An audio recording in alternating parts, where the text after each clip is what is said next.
Bienvenue à tous dans notre Connect Group de la série Femmes ordinaires, influence extraordinaire. Oui, nous croyons que au travers de cette série, nous allons pouvoir découvrir comment des femmes dans leur vie ordinaire, dans leur vie de tous les jours, ont eu une influence et comment cela a impacté tout le peuple d'Israël et aussi comment ça peut impacter nos vies au travers de l'influence que le Saint-Esprit a en nous. Bien sûr, on est conscient que ce n'est pas nous-mêmes qui pouvons changer les choses, mais c'est le Saint-Esprit à l'intérieur de nous. Comme les 120 qui ont reçu le Saint-Esprit le jour de la Pentecôte et qui ont ensuite été changés le monde. Et c'est ce que Dieu nous appelle à faire.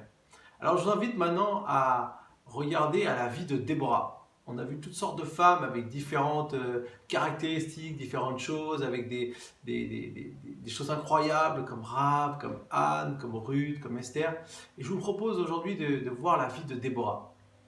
Déborah, dans le contexte, était une femme qui vivait un temps où le peuple d'Israël était sans chef, sans leader. Josué, qui avait conquis le pays promis, était maintenant était parti et il n'y avait pas vraiment eu de successeur à sa suite. Et donc, le peuple d'Israël allait en fait de temps où il revenait vers la parole de Dieu et des temps où il s'éloignait de Dieu.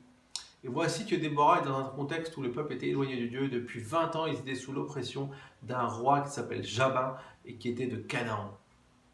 Et donc, Déborah va décider de se lever, de pouvoir avancer, de pouvoir faire quelque chose pour le peuple d'Israël. Mais regardons un peu à qui elle était. Déborah, lorsqu'on lit qui elle était, on voit qu'elle était une prophétesse, elle était aussi une juge, mais elle était aussi une épouse, la femme de Lapidote. Et donc, on voit au travers de ce contexte que Déborah était non seulement quelqu'un qui allait avoir un impact avec sa vie, mais qui était aussi quelqu'un qui avait une vie tout à fait ordinaire comme nous tous. Et en fait, un des plus gros défis que nous avons, c'est de travers de notre vie ordinaire de pouvoir voir comment on peut avoir un impact. Et la première des choses qu'il nous faut apprendre, c'est être heureux tel que nous sommes. Être heureux comme je suis, c'est la première base pour que notre vie puisse avoir un impact. Et on peut très bien imaginer que Déborah devait faire face à des choses tout à fait routinières de la vie de tous les jours, comme faire à manger, comme aller chercher des denrées, comme prendre le temps de s'occuper de ses enfants, de sa famille, si elle avait des enfants, parce que la Bible ne le dit pas. Eh bien, tout autant que d'être, aussi juge ou prophétesse, qui lui impliquait beaucoup de temps et beaucoup d'autorité. En fait, ce qu'on voit, c'est qu'il y a trois choses importantes que nous devons conjuguer dans notre vie si on veut que notre vie ait un impact. Première des choses, ce que Dieu me demande de faire. La deuxième chose, ce que j'aime faire. Et la troisième chose, ce que je dois faire. Et dans notre vie, il y aura toujours des temps où l'un et l'autre devront être conjugués de la bonne manière. Ensuite, lorsqu'on regarde la vie de Déborah, on voit aussi qu'elle était une femme qui s'est levée dans un contexte où tous les chefs d'Israël étaient sans force. Dans Juge 5, verset 7, on voit que les juges étaient sans force. C'est-à-dire que personne n'avait de leadership, personne n'osait avancer, tout le monde était sous l'oppression de l'ennemi. Il y avait un contexte de chaos, on ne pouvait plus emprunter les routes, il y avait vraiment tout un tas de choses qui ne fonctionnaient pas bien. Mais Déborah, elle s'est levée. Elle a décidé de se lever pour changer les choses. Bien souvent dans nos vies, c'est la même chose. Si parfois les choses ne tournent pas rond, si les choses ne vont pas de la bonne manière, eh bien on peut peut-être se lamenter longtemps. Mais tant qu'on ne décide pas de se bouger, tant qu'on ne décide pas de se lever, tant qu'on ne décide pas de faire quelque chose, rien ne changera. Et lorsqu'on se lève, bien sûr, on voit qu'il y a aussi des choses importantes à faire. La première des choses ici que nous voyons que Déborah a faites lorsqu'elle s'est levée, c'est qu'elle est venue, elle a répondu à un besoin. Il n'y avait pas de leader, il n'y avait pas de leadership. Et bien elle a décidé de se lever. Elle a dit, je me suis levée comme une mère en Israël. Elle a pris entre guillemets le leadership même militaire du peuple d'Israël. Et donc, elle a pu commencer à voir et à avancer dans ce que Dieu voulait pour le peuple d'Israël. La deuxième chose qu'on voit qui est importante lorsqu'on décide de se lever, donc premièrement, c'est répondre à un besoin. La deuxième chose, c'est rester soi-même. Déborah n'a pas choisi de faire le job d'un homme à la manière d'un homme. Elle a fait le job d'un homme à la manière d'une femme. Elle dit, je me suis levée comme une mère en Israël. Pourquoi? Parce que c'est qui elle était. Et si nous voulons avoir un impact, il ne faut jamais oublier que nous devons être qui nous sommes. Parce que Dieu nous a créés tels que nous sommes de la bonne manière. Et il n'y a pas d'erreur. Donc du coup, on peut voir que Déborah a eu un impact à sa manière. Et la troisième chose que nous voyons, c'est que Déborah, eh bien, elle a donné des instructions qui venaient de Dieu. Elle a recherché ce que Dieu voulait pour le peuple. Elle a dit à Barak, voilà, tu dois aller combattre à tel endroit le roi Jabin, enfin l'armée du roi Jabin avec son chef qui s'appelait Sisera. Et c'est important pour nous que dans notre vie tous les jours aussi, si on veut avoir un impact, si on décide de se lever, oui, il faut répondre à un besoin, il faut voir quel est le besoin auquel on peut répondre. Deuxièmement, oui, on doit rester soi-même.